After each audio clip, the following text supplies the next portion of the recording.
বাংলাদেশের জাতীয় মসজিদ বাইতুল মুকাররমের বর্তমান খতিব আল্লামা মুফতি আব্দুল মালিক সাহেব দামাত বারাকাতুহুম, যাকে শুধু বাংলাদেশ নয় সারা পৃথিবীর মানুষ বড় বড় ওলামায়ে কেরাম যারা রয়েছে, পৃথিবীতে যত বড় বড় ওলামায়ে কেরাম যাদেরকে গণার ভিতরে আমরা বলি, ভারত, পাকিস্তান, এশিয়া উপমহাদেশের ভিতরে এবং আরব দেশের ভিতরে যেখানে বড় বড় ওলামায়ে কেরামদেরকে হাতে গোনা কয়েকজনকে যারা চিনে, তার মধ্যে আব্দুল মালিক সাহেব অন্যতম একজন।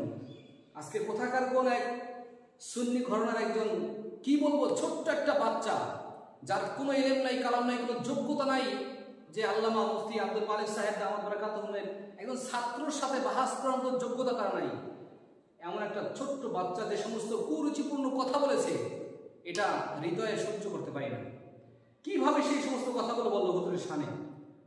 আমি বেশি কথা না বলে এতটুকুই বলবো, বর্তমান বাংলাদেশের ভারপ্রাপ্ত সরকারি দায়িত্বে যিনি আছেন ডক্টর ইউনূস স্যার, আমি আপনাকে দরদের সাথে বলতে চাই, বিনয়ের সাথে বলতে চাই, জাতীয় মসজিদের খতিবের ব্যাপারে যে সমস্ত কথা কুরুচিপূর্ণ যে কথাগুলো আজকে ওরা বলেছে, এটা অবশ্যই খতিয়ে দেখার জন্য আপনার কাছে অনুরোধ জানাবো।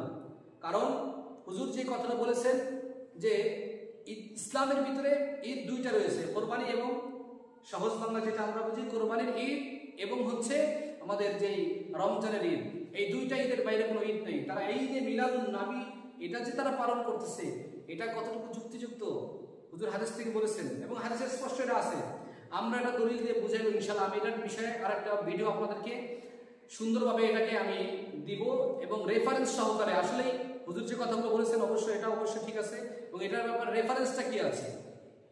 আজকে তুমি বলে দিবা একজন সুন্নি হইয়া, তুমি নামদারি সুন্নি হইয়া নবীর আশিক রাসূল দাবি করে তুমি শুধু রেলি করবা, আর তুমি 12 রবিউল আউয়াল আসলে খিচড়ি আয়োজন করবা আর কেক কাটবা, এর মাধ্যমে নবীর তুমি একজন আশিক দাবি করবা, এটা কখনো হতে পারে না। বাংলাদেশের মুসলমান এখন আর সেই গল্প কাহিনী, কিচ্ছা কাহিনী এগুলো শোনার এখন আর টাইম নেই। এখন মানুষ দলিল ভিত্তিক কথা চায়, দলিল ভিত্তিক আলোচনা চায়। তুমি যে কথাগুলো বলছো তুমি পারলে দলিল দাও, তুমি কেন গালিগালাজ করতেছো? ওদের একটাই আচরণ, শুধু দূরের থেকে যত গালিগালাজ, যত কুরুচিপূর্ণ ভাষা আছে এগুলো আজকে আলেমের শানে তারা ব্যবহার করে। একজন নবীর খাঁটি দায়ী, যে নবীর খাঁটি উম্মত যিনি, তিনি যদি দায়ী হয়ে থাকে, মানুষকে দিনের পথে দাওয়াতের জন্য কথা বলে থাকে, ইখলাসের সাথে দাওয়াত দিয়ে থাকে, তাহলে তো এই লোকটা কোনোদিন আরেকটা আলেমকে গালি দিতে পারে না।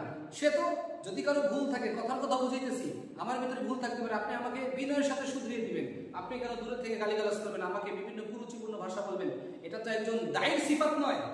একজন দায়ী তার সিফাত থাকবে বিনয়ের সাথে বলা, ভুল থাকলেও তাকে বিনয়ের সাথে শুধরিয়ে দেওয়া এবং তাকে মার্জিত ভাষায় কথা বলা। আজকে যে সমস্ত কুরুচিপূর্ণ ভাষা বলেছে, এটার জন্য আমরা অবশ্যই প্রতিবাদ করতেছি। সমস্ত ওলামায়ে কেরাম ইতিমধ্যে বলেছে, আপনারা জানেন। এই সুন্নি ঘরানার যে লোকটা বলেছে, এটার যদি বিচার সুন্নি ঘরানার যারা বড় পর্যায়ে আছেন, আমি তাদেরকে বলবো আপনারা বিচার করেন, আর না হয় অনতিবিলম্বে এটা যদি সরকারি কর্মকাণ্ডের পর্যায়ে চলে যায়, সরকারি দায়িত্বশীল যিনি আছেন বর্তমানে ডক্টর ইউনূস স্যার, ওনার কাছে যদি বিচারটা পরিপূর্ণরূপে পৌঁছে যায়, তাহলে কিন্তু বিষয়টা বেশি ভালো হবে না। এই জন্য আমি আপনাদেরকে বলবো এটা অবশ্যই একটা সুরাহা করেন, আর না হয় দেশের মধ্যে কিন্তু বিশৃঙ্খলা আরো বাড়তে থাকবে। আমরা চাই না দেশের মধ্যে কোনো বিশৃঙ্খলা হোক, মারামারি, হানাহানি, কাটাকাটি, দেশের মধ্যে কোনো ঝগড়া ফাসাদ, এগুলো আমরা চাই না। দেশের মধ্যে আমরা চাই শান্তি, আমাদের দেশটা শান্তিভাবে চলুক। হক যেটা, সত্য যেটা, এটা আমারও বলতে হবে, আপনাকেও বলতে হবে এবং হকের সাথে আমাদের আওয়াম জাতি যারা তাদের থাকতে হবে। কে সুন্নি, কে আসল সুন্নি, এটা আপনাকে বের করতে হবে।